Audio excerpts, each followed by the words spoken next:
Hey, everyone. Listen, let's go on and kick this week's episode off so that we can dive into self control. Let's go.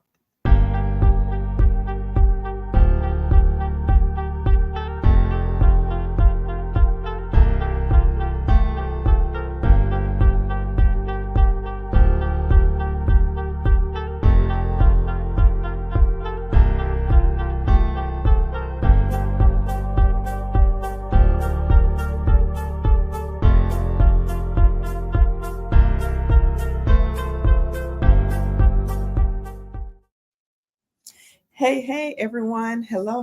It is Erica Lynette. I am the founder and CEO of Divignment, which stands for Divine Alignment, and I am your alignment activator. I'm so happy that you're joining me on this Thursday evening. We are here for Ep.5. This is so exciting. I can't believe it. We're already more than halfway through our 8-week series in the making. And today we are going to take a deep dive into the topic of self-control because there's a whole lot of talking out here about flexing on people, and we need to make sure that we're flexing the right way because we want to make sure that we are just, in alignment and doing our best in all that we do. So we're going to jump right in. And we're going to talk about, what self-control looks like, what it is, all of that great stuff. And so, as always, I like to kick it off with a mirror moment, as I like to call it, something that's, from my own personal story, just to show how we're all in this together. And so with me, I always reference the journey that kicked off this whole platform of Divignment. And it's all about, for me, it was all about, the start of my therapy journey. When I started therapy, I had to identify the different areas that I wanted to work on. And so, I identified 3 areas. One, first and foremost, was myself, because I was like, I knew that I was just experiencing some inner turmoil and just needed to just do some work internally, right? And then there were 2 other areas I wanted to work on, and they dealt with family, two of the closest people to me.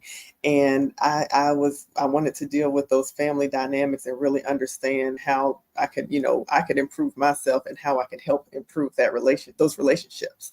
And so as I was going through that, it became crystal clear as we were going through those sessions over those months and over those couple of years. It became crystal clear that I truly lacked self-control, when it came to how I allowed others to speak to me and engage with me.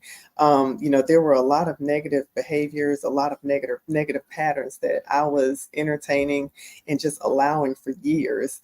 And I wasn't doing anything about it. So it just kept continuing. And I found myself constantly just being frustrated. And I remember my therapist saying, well, Erica, the reason you're frustrated is because you continue to allow these negative behaviors to not just not I wouldn't say manifest, but just to continue. You're not speaking up for yourself. You're not, saying how you feel. You're not telling them that, this is inappropriate. So until you do those things, those things are going to continue. Those negative behaviors are going to continue. And so I just tolerated it, and I didn't have any boundaries. And that's when, like I said, I realized that, it was just a negative cycle, a bad cycle. And the game changer for me was when I became clear that, I would not accept certain things. And I also became clear on what I would accept. And then I communicated accordingly. And so that was the game changer for me. But all of that ties into self-control. And so when we deal with what self-control is, it's really about our ability to manage and control what we say, our emotions, how we think, and how we behave. Because at its core, self-control really is a gift from God. I don't know that we really view it that way, but it's really a gift from God, because the Bible tells us that he gives us self-control in addition to some of the fruits of the spirit. From Galatians chapter 5, it talks about the fruits of the spirit of love, peace, joy, kindness, goodness, faithfulness, gentleness. And then self-control is also listed. So, I think sometimes, or a lot of times, we forget that it's actually a gift. This is what he wants us to operate in. So we're not just, flying off the handle, on others and just, making making things difficult, making things challenging. We should always have some kind of sense of calmness and just control about the situations that we're in. And so also in Second Timothy, he talked about how he does not give us a spirit of fear, but of power, of love, and of a sound mind. Some translations, instead of saying sound mind, they say discipline or they say self-control. And so, when we talk about what self-control looks like, first and foremost, it looks like protecting our peace. That means, I think we touched on this in a previous episode.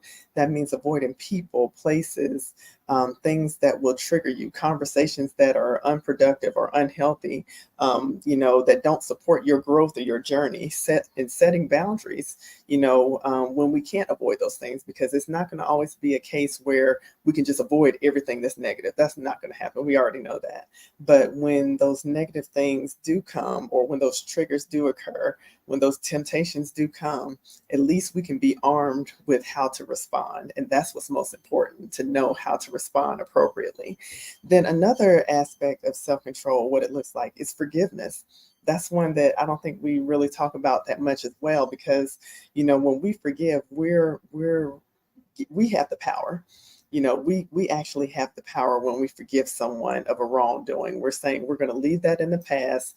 It's not saying it was right or wrong. We're acknowledging it happened, but we're also saying we're going to move forward and not allow that situation, that experience, that person to hold us hostage. Because when we think about what unforgiveness is, it's really bondage. And so that's a form of self-control. If we don't forgive, we're going to be in that bondage of unforgiveness, and we don't need that. And so it's important to know what triggers you, and how to respond to those things. And then lastly, when it comes to self-control, another thing is about, wisdom and discernment, applying wisdom and discernment. God gives those gifts to us. And a lot of times we know in our spirit when something's wrong. We also know a lot of times when it's right. And so when we have that strong conviction, we need to make sure that we operate in that, so that, we stay on the course, stay on the right path. And some of those things look like knowing when to speak, when to pause, and when to listen. That also may look like knowing when to end a conversation, knowing when to walk away. And it's also about how we communicate in general. Because, do we seek to understand before we want to be understood? Do we lash out first, and just get our point out there and not even care, how we say it or how it sounds, the tone that we use, any of that? We have to think about those things. Or an alternative is, do we shut down? That's a form of a defense mechanism, so to speak, too. Do we shut down and just truly disconnect and tune out? So, all of those things speak to self-control. When we think about what some of the influencers are when it comes to self-control, externally, we talked about family dynamics, the environment that we grew up in, the environment that we may be living in right now, all of those things, in terms of how we communicate with those closest to us, all of those things influence, our self-control. Friends, those that we're closest to, that we're with, a lot of our time.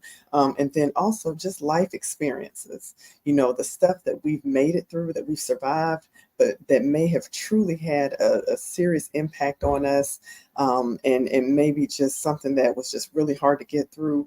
That can definitely affect how we move forward, And so those are external influencers. When we think about internal, it's really about you. It's really about me, and it goes back to some of the initial conversations that we had around identity, who we believe that we are, mindset, how we think about ourselves, how, what we believe about ourselves.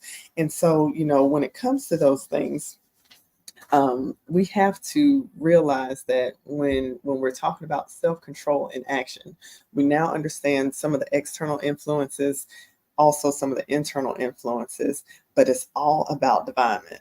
And that's what's so beautiful. It's all about divine alignment, because once we are connected to the source and allow God to truly just take the wheel and just work through us, we cannot lose. And everything is so connected. The identity and mindset piece.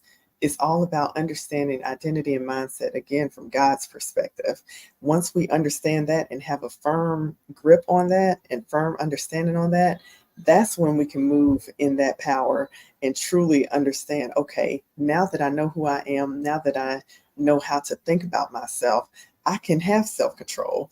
I can truly embrace the gift that God has given me.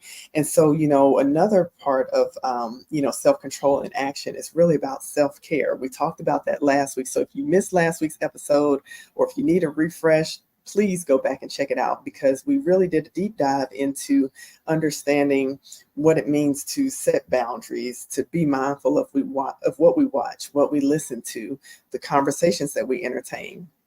Therapy, there's my plug again for therapy. Understanding what triggers you and learning what tools and things that you can use to respond the right way when you're triggered. And then designating time to spend with God in prayer, in studying his word, and then also just in silence, and just saying to God, Lord, I just truly ask you to just speak to my heart right now. I don't even know what to pray. I don't even know what it is you want me to do, but just speak to my heart and help me in this moment. And he'll do it. That's what he desires. He desires our surrender. And so if we can do that, then he's going to honor us. He's going to honor our decision. And so, as with all of our previous topics, the choice is yours, the choice is mine. We have to really figure out, when it comes to self-control, is this a priority for us? We should want to prioritize our peace. We have to realize life is going to happen. Triggers are going to come. Again, temptations are going to be there. But we can't be out here just going off, flexing on people, and just telling them off, because that's just not the right way to do it. And we know that. We know that's not the right way to do it, to just wing it and operate in our own strength. That's not how we're supposed to do it. That's not how God designed us to be. He didn't intend for us to operate out of our own strength. He wants us to fully depend on him. And so, even though it may work temporarily, if it seems like we've got a hold on it on our own, it's not sustainable. It's not going to last. So, just surrender, and it'll be a whole lot easier at that point. And so, I'll just remind you, friend, that it's not about perfection. It's about progress. Divignment, again, is a lifelong journey. Self-control is a lifelong journey. It's something that, we may seem to get, and it may seem to, we may seem to get in a good rhythm about it. And then next thing you know, we may have to tweak a little bit here, change something up over here. That's okay. That's part of growth. And that's just what we have to do. That's part of life. And so, I'll remind you again, like I have with the previous topics, self-control is possible. Self-control is in the making for you, and it is happening even right now. We are works in progress. We're always growing. God is continuously pruning us, removing the dead, so that the new can come alive, can show forth and blossom. That's what he's doing in our lives. And so when it feels uncomfortable, just know that it's growth, and that you are here for it. He is here for you, because he's not going to let you down. He's not going to let you go by yourself. He's always equipping us with what we need. So thank you again for joining us on this Thursday. I appreciate you joining me. Continue to follow us on social. Please visit our website, www.mydivignment.com. That's www.mydivignment.com. And just learn some of the stuff that we're doing in the community with different organizations. It's so exciting. I'm so glad you joined me here for this evening. You take care of yourself, and I'll talk to you soon. Take care. Bye-bye.